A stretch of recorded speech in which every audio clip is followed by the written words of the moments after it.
Good day, I'm Theodore Henry, and this is your JIS News for Tuesday, November 8, 2022. The National Council on Drug Abuse, NCDA, will be rolling out a public education program to increase awareness of the prevalence and dangers of substance abuse.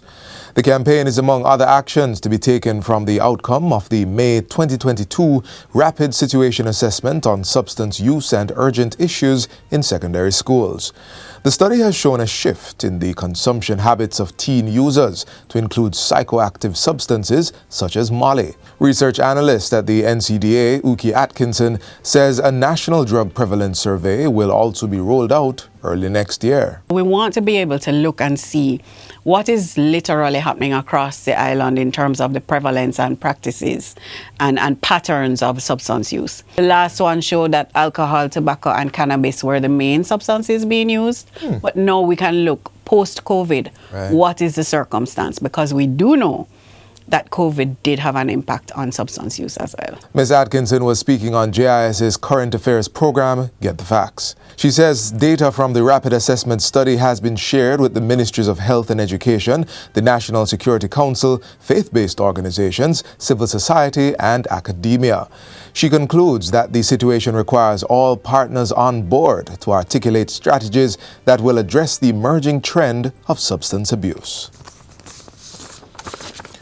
Community-based organizations promoting gender equality and general empowerment programs are to benefit from a $4 million Canadian grant. Launched on Friday, the grant is being facilitated under the Gender Equality Programming Initiative of the Canadian High Commission. The initiative aims to improve sexual and reproductive health and human rights among adolescents and vulnerable persons. In welcoming the program, Gender Minister Olivia Grange says the partnership is timely and relevant to the strengthening of gender equality. That the High Commission of Canada and Jamaica has been one of our key stakeholders in bringing this to fruition. You have been relentless in your pursuit of equality, which ties into Vision 2030 Jamaica and the Sustainable Development Goals, specifically Goal 5, which speaks to gender equality. Among the outcomes for the 5-year program are changes in social norms and behaviors and the fostering of attitudes against violence. The Jamaica Defence Force JDF has received the Gender Certification Seal, signaling its commitment to gender equality. Gender Minister Olivia Grange, who presented the seal recently, says this remains a primary focus in all public and private entities in Jamaica. The Bureau of Gender Affairs conducted a 3-day gender mainstreaming training session at the JDF in October to educate the soldiers on issues of gender imbalance.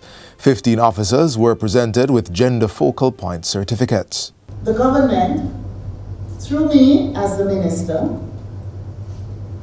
was resolute in the fact that the Bureau of Gender Affairs would play its part in promoting gender equality in the workplace.